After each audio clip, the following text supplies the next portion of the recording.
नमस्कार दोस्तों, आज हम बात करेंगे चेक बाउंस होने पर 138 का केस फाइल करें या फिर रिकवरी का केस फाइल करें, कौन सा बेहतर है। देखिए, अगर आपको किसी ने चेक दिया है और वो बाउंस हो गया है तो आपके मन में एक सवाल जरूर आता है कि 138 का केस फाइल करूं या फिर रिकवरी का केस फाइल करूं, कौन सा ठीक रहेगा। देखिए, अगर आप चेक बाउंस का केस फाइल करते हैं तो वो आपके लिए ठीक है, उसमें आपको कोई कोर्ट फीस नहीं लगानी होती है। लेकिन उसके साथ अगर आप रिकवरी का केस फाइल करेंगे तो उसमें आपको कोर्ट फीस लगानी होगी। यहाँ पर आपको थोड़ा ये समझना जरूरी है कि चेक बाउंस का जो केस है वो रिकवरी के केस से थोड़ा अलग है। चेक बाउंस के केस के अंदर क्रिमिनल प्रोसीजर टॉप होता है और रिकवरी का जो केस है वो सिविल नेचर का है, उसमें कोर्ट फीस लगती है।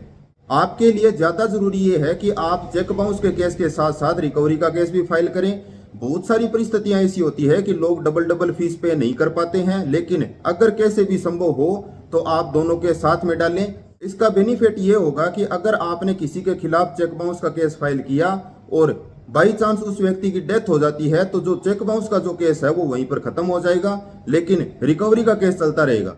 इसमें यह होगा कि अगर रिकवरी का केस उस व्यक्ति के खिलाफ हो जाता है तो आपके पास पैसे निकलवाने का एक बैकअप हो जाएगा।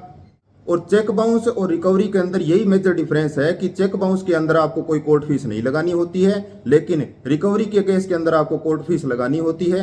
इसलिए आपके लिए सबसे अच्छा तरीका यही है कि आप दोनों केस साथ में फाइल करें। धन्यवाद।